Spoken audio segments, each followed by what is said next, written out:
Selamat datang di Fakultas Vokasi Universitas Negeri Yogyakarta, Kampus Gunung Kidul. Kampus ini terdiri dari dua gedung, yaitu Gedung Layanan Akademik dan Laboratorium Vokasi.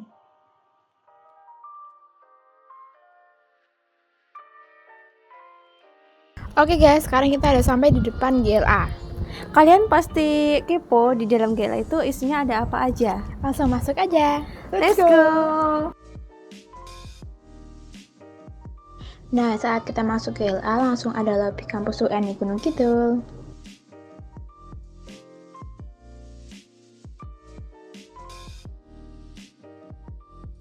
Di lantai pertama ada perpustakaan. Perpustakaan ini biasanya digunakan untuk mahasiswa membaca buku. Ada juga yang mengerjakan tugas di sini loh.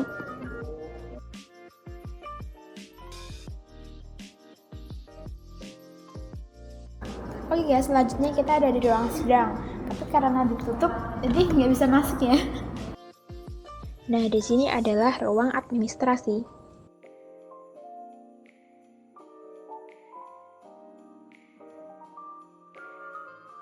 Lanjut ke lantai 2 ya guys.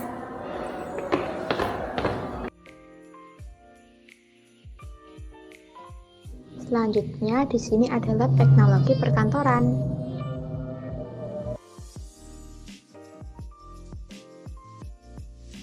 Selanjutnya kita mau lihat lab komputer 1.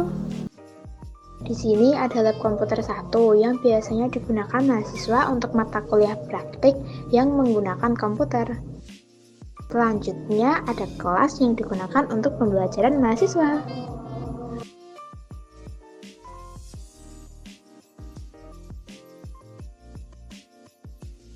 Lalu di sampingnya ada ruangan dosen dan ada musola juga loh.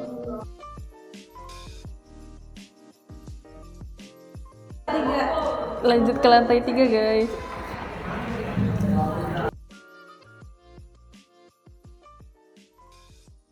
Oke, sekarang kita udah sampai di lab akuntansi manual. Yuk lihat isinya.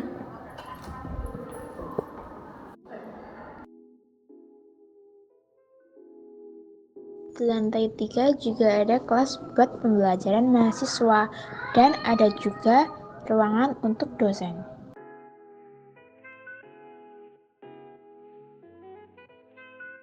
Lanjut ke lantai 4.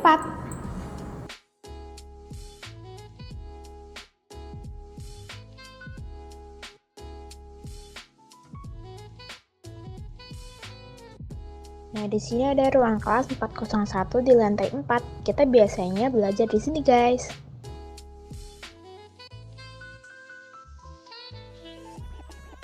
Terus di sampingnya ada lab komputer 2.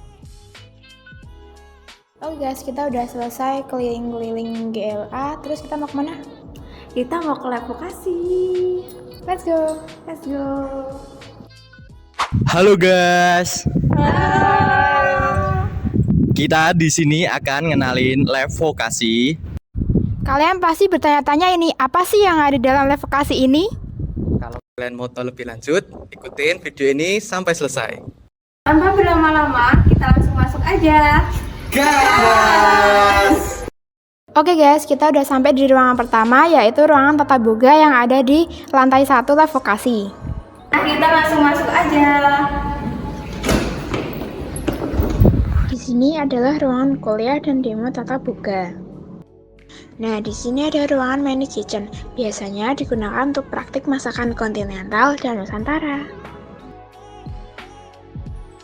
Kalau sekarang kita lagi di mana sih, Kak? Boleh dijelaskan? Nah, kalau ruangan ini tuh ada ruangan bahan-bahan. Jadi mahasiswa itu sebelum praktikum itu ngebawa bahan dulu buat persiapan hari H, bahan-bahan itu dipakai buat praktikum. Oh, begitu ya, Kak. Yuk lanjut lagi ke ruang sebelah. Nah, kalau sekarang kita ada di mana nih, Kak? Kita tuh ada di ruang alat. Nah, di sini tuh biasanya H-1 sebelum kita praktik harus ngeban alat dan hari hanya diambil kita dibawa ke ruang dapurnya itu. Selanjutnya ada lab KWU Tata Boga. Ruangan ini biasanya digunakan untuk praktik mata kuliah berjualan, misalnya seperti manajemen catering, manajemen usaha boga, dan lain sebagainya.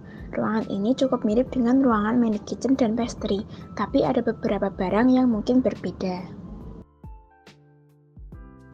Nah, kita sekarang di ruang pastry.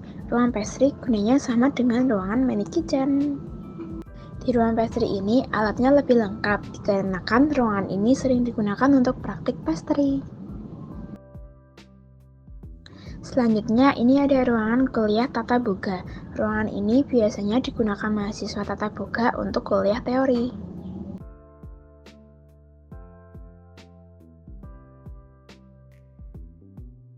Dan yang terakhir, ini adalah ruangan dosen.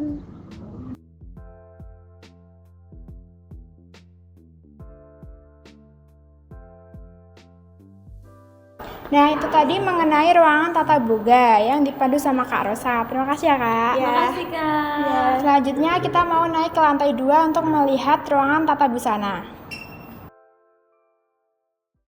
Oke guys, sekarang selanjutnya kita lagi ada di lantai 2 ruang tata busana. Di sini ada teman aku, bisa perkenalin namanya siapa, prodi dan angkatan berapa? Ya, kenalin nama aku Desri, Prodi Tata Busana angkatan 23. Ya, tanpa berlama-lama lagi, mari kita masuk ke ruangan lab grooming ini. Ya, Mbak Desri, selanjutnya ini ruangan apa namanya? Ini kita ada di lab grooming sekarang. Iya, ini fungsinya apa? Biasanya lab grooming ini kita pakai untuk matkul khusus makeup. Nah, kalau kita praktek tuh kita bakal prakteknya di sini. Kalau tentang permakeupan seperti itu. Oh, seperti itu. Oke, baik, kita lanjut ke ruangan selanjutnya. Ya, selanjutnya kita ada di ruangan apa ini, Desri? Nah, selanjutnya kita ada di ruangan kreatif atau batik. Nah, seperti yang di belakang saya. Nah, di sini itu biasanya tempat kita untuk membatik. Oh, seperti itu. Ya. Baik, kita bisa lihat ini ruangan. Di ruangan batik ini kita ada air panas dan air dingin untuk pembilasan batik. Nah, di sini kita ada air panas dan sebelah sini ada air dingin. Dan di sini sebelah ada air panas. Nah, untuk yang sebelah kanan saya ini adalah alat untuk menjemur kain batik itu sendiri. Jadi batiknya dibentangkan memakai alat seperti ini. Baik, selanjutnya kita bisa lanjut ke ruangan berikutnya. Ya, selanjutnya kita ada di ruangan apa ini, Desri? Nah, di sini kita ada ruangan industri atau garment. Nah, biasanya kita di sini buat menjahit atau untuk memotong kain. Jadi kita praktek menjahit atau segala praktek menjahit itu kita ada di sini. Ah, ini apa ini? Nah, ini biasanya meja untuk memotong kain. Oh, seperti itu. Baik, kita bisa lanjut ke ruangan selanjutnya. Ya, selanjutnya ini ruangan apa, Desri? Nah, selanjutnya kita di sini adalah ruang draping. Nah, biasanya ruang draping ini kita buat untuk praktik juga dan juga teori. Nah, kalau kita lagi ada teori, kita bakal ada di kelas ini. Tapi kalau kita draping, kita juga bakal ada di kelas ini. Ya, ini kayaknya kepisah ya ruangannya. Jadi ini ruangan apa yang sebelah kiri ini? Nah, untuk sebelah kiri saya ini ada ruangan fashion hall. Nah, biasanya ini ada sekatnya, rolling door, tapi kalau kita lagi fashion show atau latihan modeling, kita bakal buka si rolling doornya, jadi kita bakal latihan fashion show dari sana ke sana, seperti itu. Seperti itu. Baik, kita tanpa berlama-lama lagi, kita lanjut ke ruangan selanjutnya. Ya, sekarang kita ada di ruangan apa ini, Desri? Nah, sekarang ini kita ada di ruangan bordir. Nah, seperti yang di sebelah kanan saya, ini ada ruang mesin bordir manual, dan sebelah kiri saya adalah mesin bordir yang digital. Ya. Baik, selanjutnya kita akan ke ruangan yang lain. Ya, selanjutnya ini di ruangan apa, Desri? Nah, selanjutnya kita ada di ruang factory. Nah, bedanya dengan factory sama garment, tadi kita sudah lihat di garment bahwa mesinnya besar-besar. Nah, yang membedakan adalah di sini kita memakai mesin yang kecil. Nah, biasanya mesin ini kita sebut dengan mesin portable. Sama seperti yang di garment, di sini juga ada meja potongnya.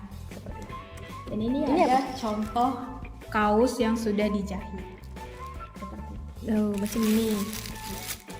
Ini Ya, baik. Selanjutnya kita akan lanjut ke ruangan selanjutnya. Ya, selanjutnya ini kita ada di ruangan terakhir di lantai 2 tata busana ya. Ini ruangan apa, Desri? Nah, sekarang kita ada di ruangan butik. Nah, butik ini biasanya kita tempat untuk tugas-tugas akhir kita bakal pajang di sini. Dan ini juga bisa untuk dijual kemana-mana. Contohnya yang saya pakai sekarang. Jadi bagi teman-teman yang beli boleh datang ke butik busana. Ya, sudah. Ya. Oke, makasih banyak ya Kak Desri udah menemani saya dan menyempatkan waktu untuk mengelilingi ruang lab busana yang sangat bagus ini. Oke, sama-sama.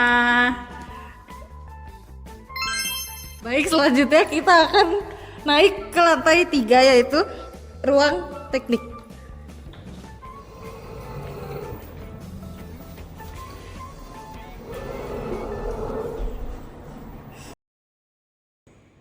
Halo teman-teman, sekarang saya ada di lantai 4 di jurusan Teknik Elektronika. Di sini saya ditemani oleh rekan saya. Boleh perkenalan dulu nggak sih Mas? Namanya siapa? Perkenalkan, nama saya Klik Nurwidi Permana Dari prodi apa Mas? Kalau boleh tahu? dari prodi Teknik Elektronika angkatan 2023.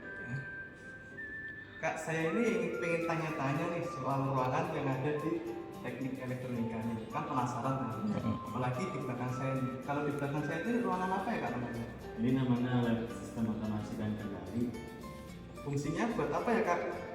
Fungsinya lab ini biasa digunakan untuk mahasiswa teknik elektronika untuk melaksanakan praktik rangkaian listrik, elektronika daya, sistem kendali, sistem mikroprosesor, kecerdasan buatan dan pencitraan digital. Oke teman-teman, ikut tadi adalah penjelasan singkat mengenai ruang sistem otomatis dan kendali. Untuk selanjutnya kita akan ke ruangan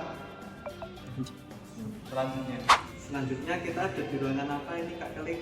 Ada ruang laboratorium elektronika dan instruksi. Kalau boleh tahu kegunaannya ruang ini buat apa ya? Lab ini biasa digunakan untuk mahasiswa teknik elektronika untuk melaksanakan praktik alat ukur, pengukuran elektronika analog, elektronika daya dan instrumentasi. Nah, begitu teman-teman, itu tadi adalah penjelasan singkat tentang ruang elektronika dan instruksi. Halo Kak Klik. Kak Klik, ini untuk ruangan ini namanya apa ya? Ini namanya ruang kuliah elektronika. Kegunaannya biasanya digunakan apa? Biasanya kalau buat kuliah, terus pembelajaran baik teori maupun praktik biasanya di ruang ini, ruang elektronika. Dan terdapat dua kelas, ada elektronika 1 dan elektronika 2. Selanjutnya kita akan ke kelas sebelah. Halo Kak Klik, ini ruangnya apa ya Kak? Namanya? Ini ruang dosen elektronika. Jadi dosen itu kumpul di sini ya? Ya, ini bisa jadi ruang kantor ataupun ruang transit bagi dosen elektronika. Kalau mahasiswa masuk di sini bisa nggak? Bisa asal ada kepentingan. Kepentingan sama dosen gitu ya? Ya, Tapi ini untuk ruangan ini namanya apa ya? ini ada laboratorium komputer teknik elektro.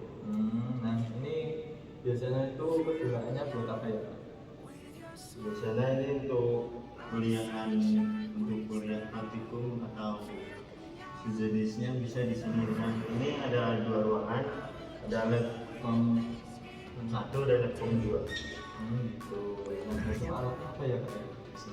Di sini itu ada komputer, terus CPU dan sebagainya. Oke, akhirnya kita di penghujung acara. Terima kasih ya Kak Klik sudah menemani kita untuk keliling-keliling di ruang teknik elektronika Asia. Bye. Oke, tadi teman-teman mengenai penjelasan dari Kak Klik tentang lab vokasi di kampus Gunung Kidul ini. Terima kasih Kak Klik yang telah menemani kami untuk